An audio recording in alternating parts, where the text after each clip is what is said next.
Hai, selamat datang di channel Jobs ID. Kali ini, Mimin akan membahas tentang 5 tahun lagi hidup kita ditentukan oleh 4 hal ini. Ayo, pasti kalian mau tahu kan apa aja 4 hal itu? Yuk kita langsung aja simak videonya, check it out! Sudah seberapa dekatkah diri kita dengan impian-impian kita? Kita harus sadar bahwa kelakuan kita saat ini menentukan masa depan kita. Biasanya orang menentukan target 1 tahun, 5 tahun, dan 10 tahun ke depan.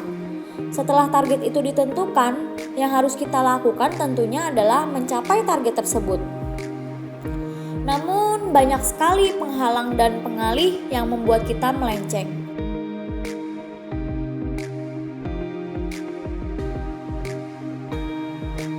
Yang pertama, kebiasaan yang ditanam saat ini. Jika kita menghabiskan waktu dengan bermain game, menonton serial TV, atau sibuk dengan sosial media sampai berjam-jam, jangan harap 5 tahun lagi kita akan bisa mencapai impian kita. Makanya dibutuhkan disiplin untuk bisa tidak mudah teralihkan. Kita membiasakan diri untuk melakukan hal-hal yang mendekatkan kita kepada tujuan kita mulai saat ini. Tak ada penundaan atau pengalihan lagi ya. Kita mau menjadi seorang penulis, maka kita perlu membiasakan diri menulis. Kita mau menjadi seorang fotografer, maka kita perlu membiasakan diri mengembangkan kemampuan fotografi, baik itu langsung bergabung pada komunitas atau pergi hunting foto.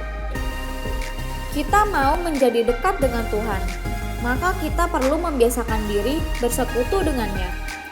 Kita mau bentuk tubuh ideal dan kesehatan yang baik 5 tahun kemudian, maka kita perlu menjaga makanan dan rutin berolahraga dari sekarang.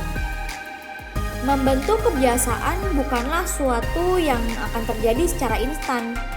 Dibutuhkan ketekunan dan disiplin. Biasanya, suatu kebiasaan akan terbentuk jika kita melakukannya setiap hari selama kurang lebih 21 hari. Saya sendiri mengalaminya dengan merapikan tempat tidur saya selama 3 minggu. Sampai sekarang, saya tidak bisa pergi dari kamar sebelum tempat tidur saya rapi. Jangan menjadi tidak sabar atau menyerah ketika rasanya sangat sulit mengubah kebiasaan buruk. Kebiasaan buruk terbentuk juga karena proses yang cukup lama, bisa bertahun-tahun. Jadi, jangan berharap kebiasaan buruk itu akan berubah hanya dalam beberapa hari saja. Yang kedua, makanan yang dikonsumsi saat ini. Nah, ini dia nih yang sering kali kita lupakan. Di zaman sekarang, banyak makanan cepat saji dan all you can eat yang membuat kita merasa rugi kalau tidak makan banyak. Padahal, apa yang masuk ke dalam tubuh kita itu bisa berdampak panjang untuk kesehatan kita loh. Sekarang sih mungkin tidak terlalu terasa, tapi tunggu sampai beberapa tahun lagi. Banyak kasus orang yang suka makan makanan instan dan kaleng, salah satunya saudara saya yang akhirnya meninggal di umur 30-an. Merasa tidak apa-apa, tapi secara perlahan dia sendiri sedang merusak tubuhnya sendiri. Lucunya, manusia suka menyalahkan Tuhan ketika penyakit datang. Padahal, nyatanya kesehatan tubuh kita itu adalah tanggung jawab kita sendiri. Jaga asupan kita dari saat ini. Hindari makanan berminyak, perbanyak sayuran dan buah. Kalau mau tahu makanan sehat seperti apa, sepertinya di Google sudah banyak. Cari tahu sendiri dan jangan malas. Yang ketiga, buku yang dibaca. Informasi apa yang sedang kita terima dan akan kita terapkan dari buku yang kita baca akan menentukan masa depan kita. Rata-rata orang yang berhasil gemar membaca buku, Bill Gates membaca 50 buku dalam setahun. Mark Zuckerberg membaca 1 buku setiap 2 minggu selama setahun. Dari Indonesia, Bung Hatta memiliki cara yang unik untuk membaca 30.000 koleksi bukunya.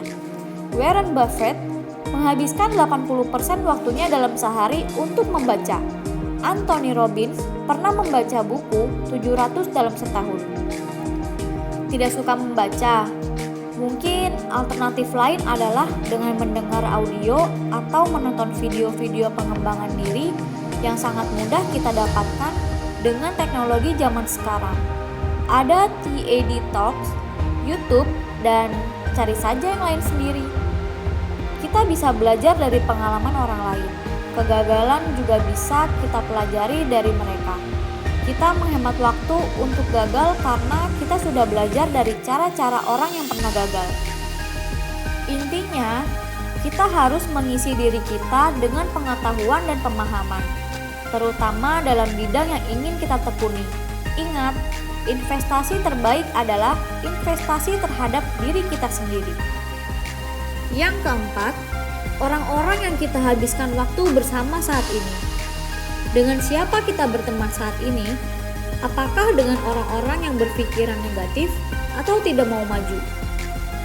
Perlihatkan teman-temanmu, maka aku bisa tahu arah tujuanmu. Itu adalah salah satu kalimat yang menjelaskan bagaimana pergaulan kita akan menentukan masa depan kita. Jika kita bergaul dengan teman-teman yang ambisius, kita cenderung menjadi orang yang ambisius. Begitu pula sebaliknya. Apakah orang-orang sekitar kita mendukung kita dan membawa kita lebih naik? Untuk memiliki orang-orang seperti itu tentunya harus dimulai dari kita terlebih dahulu.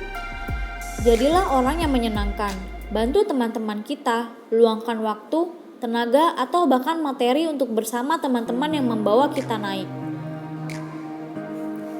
Waktu terlalu singkat untuk dihabiskan bersama dengan orang-orang yang tidak tahu arah tujuan hidup mereka.